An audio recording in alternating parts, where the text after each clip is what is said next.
Hey everyone, welcome back to another book review brought to you by our friends at Peniel Press, where good theology is good discipleship.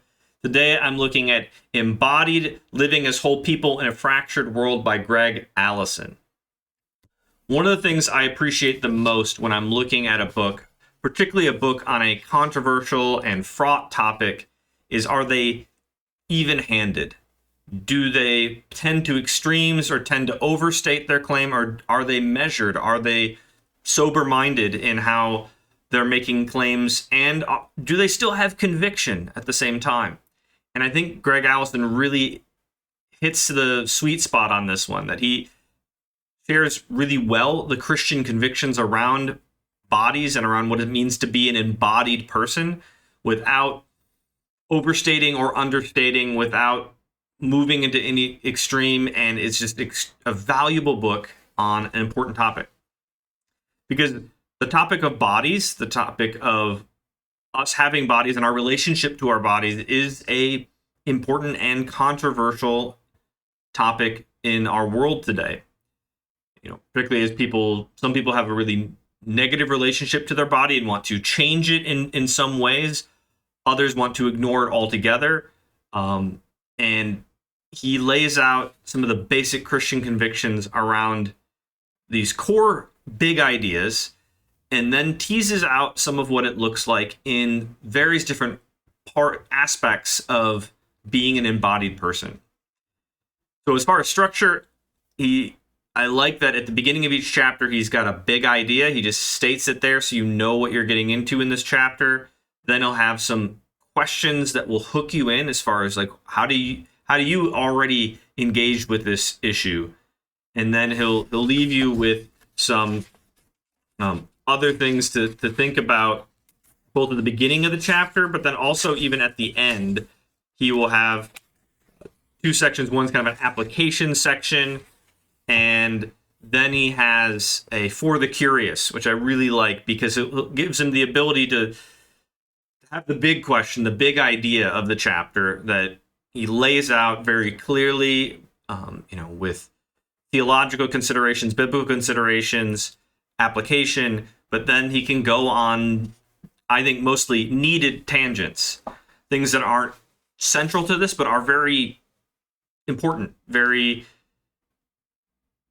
wrestled with by many people. So whether it's talking about tattoos, when he talks about in one section, or whether he's talking about whether we should be cremated or have burials. I mean, that's not central to the argument of that chapter, but it is an important aspect of thinking about our bodies in the question about what does happen when we're dead. And so really appreciated both the kind of even-handed tone and the structure of each chapter meant I knew what to expect, which I really just like when I read books like this, that I know what I'm getting each chapter. The topic is different yet related, and yet I have clear expectations. He's told me what he's going to tell me. He promises, and he keeps his promises in that chapter. And that, yeah, there's tangents because my mind goes to different things that I think are interesting and want to talk about too. And I think he does a really good job with that.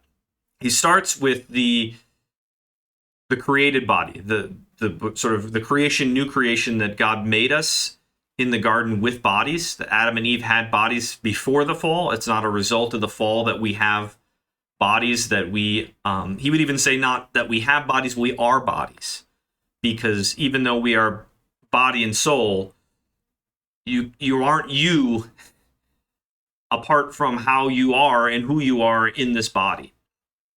And that will be true at the resurrection as well. We will be embodied again. There's an intermediate state we talks about in one of the chapters where, after we die, but before the final resurrection, we are apart from our bodies, but that's not really a natural state.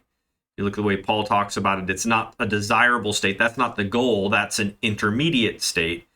And the goal is to be embodied again in the new heavens and new earth. So he starts with that kind of creation, and that we are given bodies, we are bodies, we have these bodies.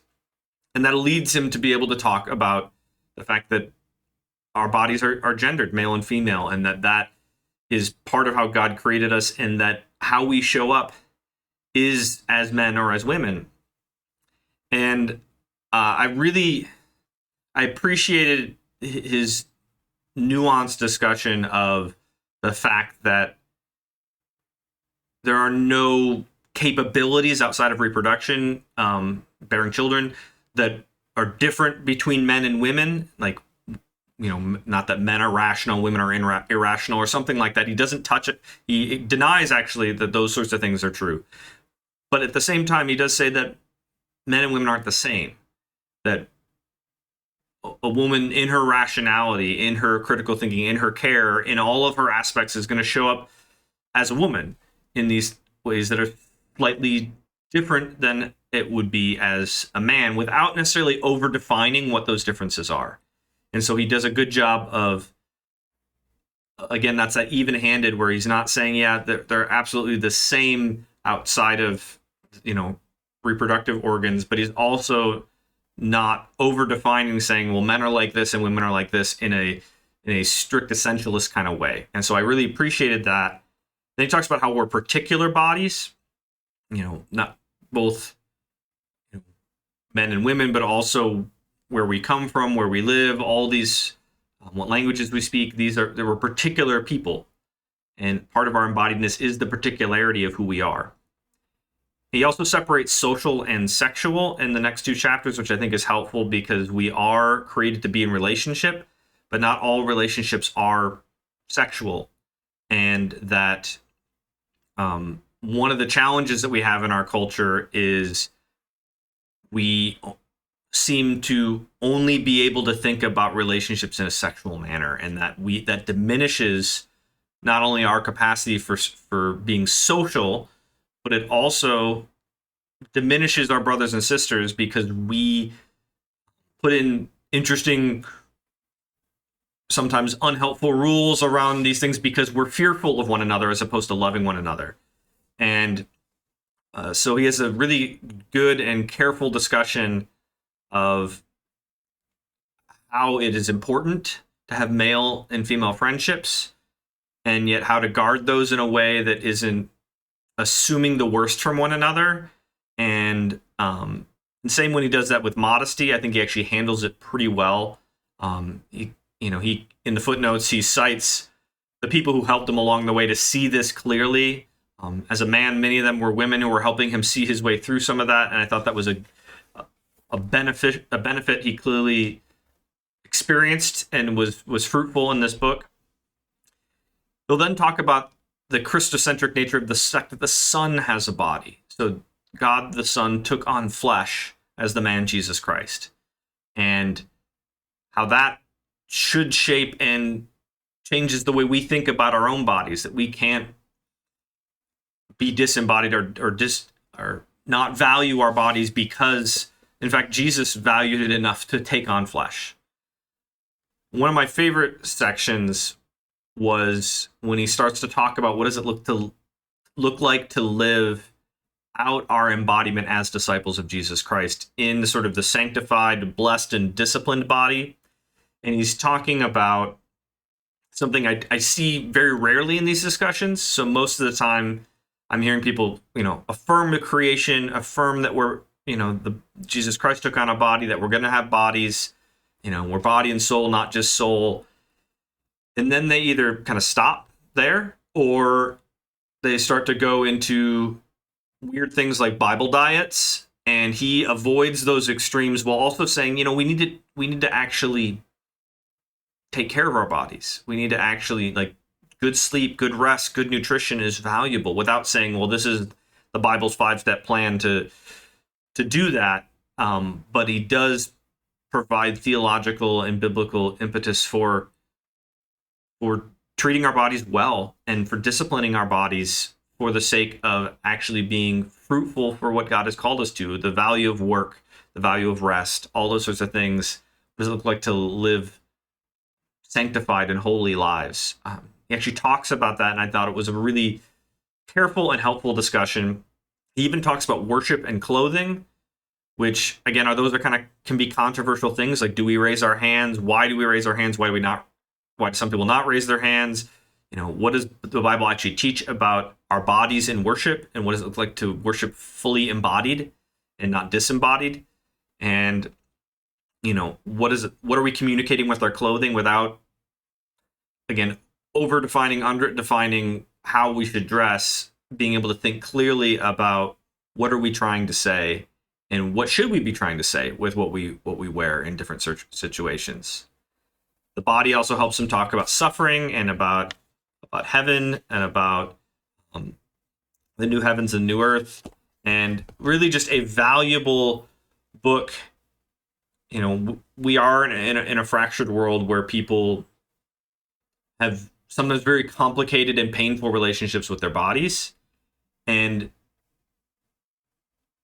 the Christian faith speaks something beautiful and true and good in the midst of that, and sometimes that's actually not what we say.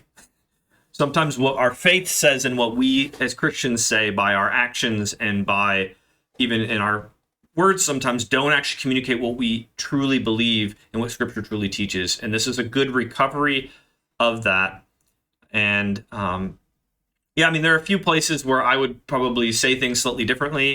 He comes from a tradition that is less sacramental than my own Reformed tradition. And so there's certain, when he talks about worship, he'll use slightly different language than I might use or things like that. But that's more of a difference than it is something I would say detracts from the book.